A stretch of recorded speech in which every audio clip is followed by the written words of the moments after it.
Live from the Jane and Brian Williams studio at Elon University School of Communications, you're watching Elon Local News. Good evening and welcome to Elon Local News. I'm Maeve Ashbrook. And I'm Margaret Faust.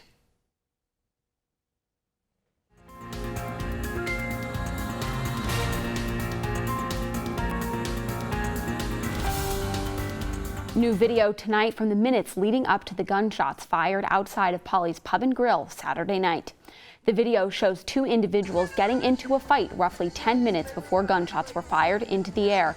Polly's owner, Tammy Perry, told Elon News Network in a phone interview that the fight started with two women. One of the women's boyfriends stepped in to break up the fight before a second man punched the first man in the mouth. At this point, gunshots were fired into the air to disperse those involved. Vice President for Student Life John Deloughy said no one was injured in the incident and that no students were involved. The Town of Elon Police Department said that the police report of the incident was not approved yet, so it cannot be released right now. Perry declined to provide more information to ENN, and she wants to protect the reputation of her business. Anyone with any information on the crime is asked to call town police at 336-584-1301.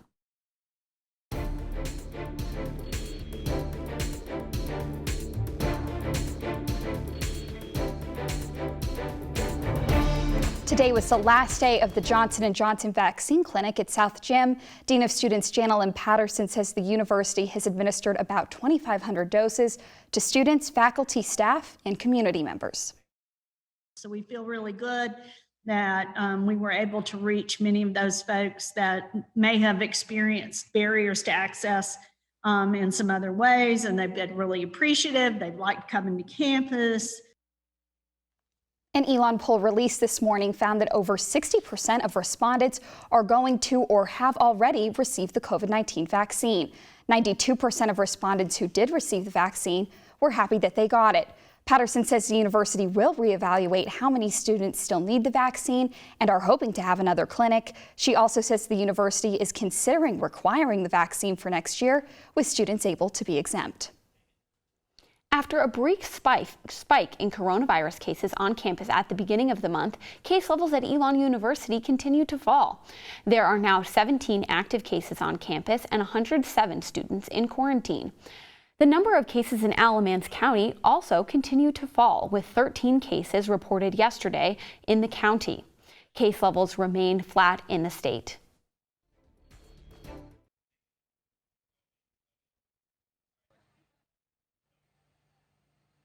And joining us now live in studio to discuss the county's COVID-19 infection status is Alamance County Health Director Tony LaDudice. Mr. LaDudice, thank you so much for joining us tonight. Thank you for having me. So to start off, let's talk about some COVID vaccine numbers here in the county. According to the North Carolina Department of Health and Human Services, about 30% of the county is partially vaccinated and 21% is fully vaccinated, and those numbers are actually just a bit higher than those percentages reflected statewide. What is it going to take to get the next round of people in the county vaccinated? Again, just a good concentrated push. For folks that are ready to get the vaccine and they're sure they're going to get it, if they haven't gotten that vaccine yet, sign up, get that vaccine, don't delay it any longer. For folks that are on the fence and not sure if they're going to get that vaccine, talk to your medical provider, talk to the medical professionals out there to help see if it's the right thing for you. And from the health department perspective, we strongly encourage folks to get vaccinated if they have the ability to do so. Do you think that the vaccinations have affected the county's case count at all? Definitely, especially looking at our 65 and older demographic. We've seen a decrease in cases in our 65 and older group, as well as a decrease in deaths. So that's encouraging. That's a good indication on how well this vaccine is to stop the spread. Mm-hmm. According to the Centers of Disease Control, an option for the quarantine days would be 7 days, with a negative test on the 5th day, or if you test positive, 10 days in quarantine. Right now, the Alamance County is still going on a 10 and 14 day quarantine guidance. Has the county thought at all about changing and using this other option from the CDC? No, we're going to continue to recommend 14 days of quarantine when you're asked to quarantine. That's still the recommendation of the CDC. However, the CDC gives these two other options. But again, that's kind of an incentive to get a vaccine. If you're fully vaccinated, meaning you've gone 2 weeks after your second vaccination from one of the two vaccines, or your 14 days after the Johnson & Johnson, you really don't have to quarantine anymore unless you become symptoms, and then it kind of changes the paradigm a little bit. Yeah, and as you just said, the county is not requiring people to quarantine who are fully vaccinated unless you are showing symptoms. But how long is the county planning on counting people as fully vaccinated? So again, that goes right along with the CDC definition. So for the Pfizer and Moderna, that's 14 days after their second dose, and for the Johnson & Johnson, that's 14 days after their one dose. Or also, how long in the future after those 14 days, after the second, or for the Johnson & Johnson, that first dose, are you planning to consider someone fully vaccinated and exempt from, let's say, those quarantine limits if they are, or unless they are symptomatic? Sure, as long as they meet the case definition of being fully vaccinated, then our recommendation is they wouldn't have to quarantine, but monitor, and if they get symptoms, go ahead and test. Mm-hmm. So here at Elon University, the students who are fully vaccinated after the 2-week mark are going to be exempt from weekly testing. Is this something that you agree with? So absolutely, unless they feel that they have symptoms for some reason, obviously go get tested, make sure you rule out that it's not COVID, and work with your physician. Mm-hmm. And how else could the university better partner with the health department to help stop the spread of the virus? Yeah, so the university has been a wonderful partner throughout the COVID-19 response. So it's actually an honor and a pleasure to continue to work with the university, and the health department's there for the university to offer any guidance if need be, if the guidance changes, or even updated guidance for any type of clarification. All right, Mr. Ligiodici, thank you so much. Alamance County's health director, thank you again. Thank you. More colleges say they will require the students to have the COVID-19 vaccine before the fall semester. Duke University is the latest institution to join other institutions like the University of Notre Dame, Brown, Cornell, Rutgers, and Northeastern University. Cleveland State University announced they will do so for all students living on campus. Elon University's Ready and Resilient team remains on their position that they are not mandating but highly encouraging students to receive the vaccine. The university's goal is to reach at least 80% vaccination rate within the campus community by the end of April. 37 states, including North Carolina, are now vaccinating all residents ages 16 and up, and by April 19th, every other state will join them. As institutions like colleges begin requiring vaccinations, there are continued discussions about creating government-mandated vaccine passports. A vaccine passport would be shown to access businesses and events requiring COVID-19 vaccinations. It is unclear if North Carolina will mandate vaccine passports, but states like New York already have, and local businesses are starting to think about what that might look like here. Pandora's Pies manager Heather Sneed says she isn't sure yet if they will require vaccination proof or if she even supports the measure.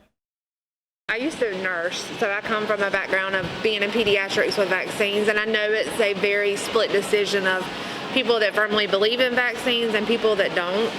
So I don't know that I'm 100% for you having to prove to come in an establishment that you are vaccinated. Secretary of the North Carolina Department of Health and Human Services, Dr. Mandy Cohen, said in a press conference last week that the state wants to make sure people are able to access their vaccination records easily and are working with multiple companies to do so.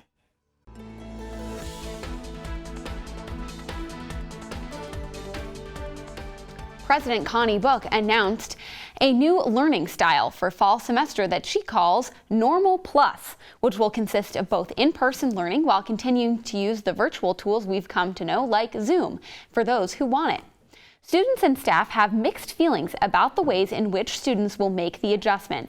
Professor of Spanish, Maite Deloughy, says while she is eager to learn more about Normal Plus, she is also concerned about continuing virtual learning, as she has seen some of her students struggle now more than ever with the Zoom environment. I have, in 17 years at Elon, I have never given so many a risk, for midterm grades. And so that is really scary, concerning. And that's why I had to give send a call of attention to the students who were just relying on that. Meanwhile, Elon freshman Haley Robles says it may be a bit challenging to ditch the laid-back virtual setting that she has gotten used to. I think it'll definitely be difficult in the fall to completely remove myself from the Zoom aspect of learning, because I do like going in person more, but sometimes if I'm just not feeling it, I can go on Zoom and it's convenient and it's a good option. Students and staff are looking for more information on what this will actually look like. The university says Normal Plus operations are set to begin June 1st. After only 1,000 students pre-registered, the deadline to enroll for multi-factor authentication has been moved to this Friday. Our Baylor Rodman explains how it will be used and what students think about it. Students, faculty, and staff will now use a device like a mobile phone to verify your identity every time you log in to any of Elon's single sign-in sites, like your Elon email, Moodle, or desktops around campus. Director of Information Security Gary Sheehan says the change is necessary to reduce the nearly 100 monthly compromised accounts within the university. When it comes to compromised accounts, 1 or 2 are bad enough, because you don't know what they're accessing behind the scenes. It just becomes a real compliance issue for Elon. Faculty and staff were enrolled first, but according to Sheehan, the number of compromised accounts didn't reduce drastically. So it really did then become apparent that many of the compromised accounts that we were experiencing were coming from students, alumni, those other folks that access our network. But some students have a different reaction. They say, quite frankly, they're not concerned about being hacked, and rather, this creates an annoyance. Doesn't sound very necessary to me. I mean, I think it just adds another step to something we don't really need. But I also honestly didn't really even know that was happening, so I don't think, maybe that's my fault for not reading the email, but the university I don't think has been very vocal about it. Personally, I'm not concerned about someone hacking to know my transcript or any that information. I don't necessarily know if it's a student concern, more so of a faculty, they're trying to get ahead of something to prevent it. Sheehan explains there's a 72-hour Remember Me feature, which will save your credentials on the same browser and device to limit that, quote, annoyance. We're going to continue to do things going forward. Some will be popular, some will not be so popular, but it's never with the intent of stopping people. It's really with the intent of making people more productive in a safer environment. Baylor Rodman, Elon Local News. Sheehan has hosted 2 virtual information sessions for students to explain the process and tells Elon News Network he's happy to answer any students' direct questions via email at gsheehan2@elon.edu. This year's annual Elon-thon raised over $170,000. The event took a new form this year, mixing virtual and in-person activities to raise money for Duke Children's Hospital. Donations were slightly up from a few $1,000s from last year's fully virtual event, but significantly down from $340,000 raised during the last fully in-person Elon-thon in April 2019. Elon-thon attributes this to fewer corporate sponsors that have tighter budgets amid the pandemic.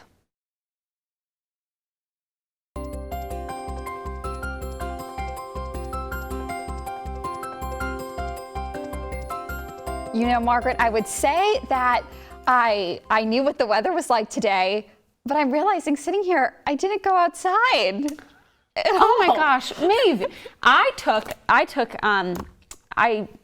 enjoyed lots of time outside today with the sun beating down, although I did lose my sunglasses, which has been a big bummer now that sun is shining. All right, and a look ahead with the rest of our weather this week is our Ashlyn Deloughy, who is live on Citron Plaza. Ashlyn? Good evening, Margaret and Maeve. We have a beautiful day out here today with that temperature nearing 80 degrees, and I'm here to tell you that those sunny skies will continue throughout the rest of the week. Let's take a look at that Phoenix 5-day forecast tomorrow. The sun will be out and that temperature is expected to reach a high of 77 degrees and a low of 52. On Wednesday, there is a 60% chance of rain with thunderstorms possible after 2 p.m., so be sure to have an umbrella nearby you for that. On Thursday, the temperatures are expected to drop slightly back down to the high 60s during the day and the low 40s at night. But as we move closer to that weekend, the sun is expected to come back out and those temperatures will warm back up into the 70s for Friday and Saturday. So aside from Wednesday, we have some sunny days and warmer temperatures ahead of us. Ashlyn Deloughy live on Citroen Plaza for us this evening. Ashlyn, thank you. You're watching Elon Local News. And we are ready now to discuss this geese police. Since 2003, Elon's geese have become a problem on campus and around the lakes on campus because of their aggressive behavior and the messes they make. Our Ellis Chandler has the story. Each day on campus, the geese police arrive with their boats and border collies with one mission: to herd Elon's geese away. It's nesting season, and dog handler Mary Beth Soto says the geese are set on staying at both of Elon's lakes. But this is a very busy season. They get very stubborn when it's nesting season because their brain tells them, I nested here last year, this is where I'm going to nest this year. But the herding isn't done by people, it's done by border collies.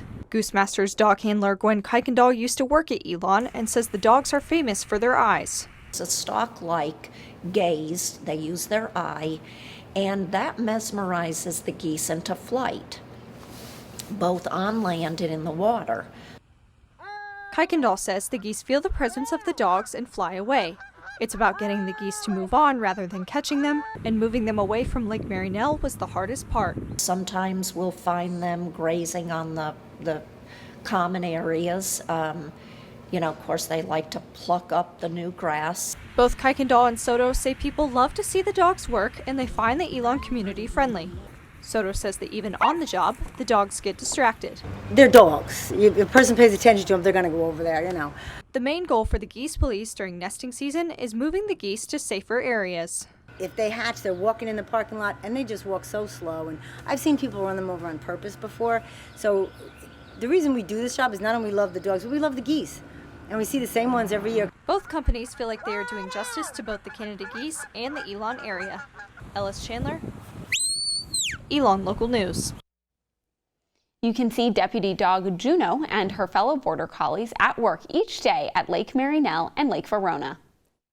North Carolina is now one of 13 states to introduce legislation for marijuana legalization this year.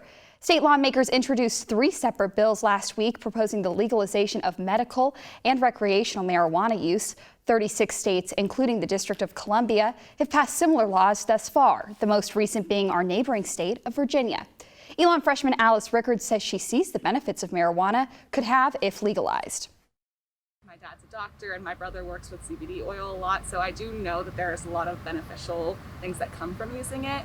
In regards to the recreational use, I think a lot of people have been, put in jail for unreasonable reasons, usually in regards to marijuana. So I think legalizing it is probably a good idea for helping those people for minor crimes that were seen as larger crimes in the past. A recent Elon poll found that over half of its respondents are in favor of recreational marijuana legalization, and 73% of respondents are in favor of medical marijuana legalization. Elon freshman Nikki Johnson says she supports the legalization of marijuana and believes it has medical benefits for those with chronic illnesses. I think it would be a huge benefit if we could have marijuana regulated, because as of right now, if it doesn't have FDA approval, you don't really know what's in it, and I think it would be a lot safer. The North Carolina legislature states the purpose of legalizing medical marijuana is to protect patients with medical conditions and their physicians from being prosecuted by the law.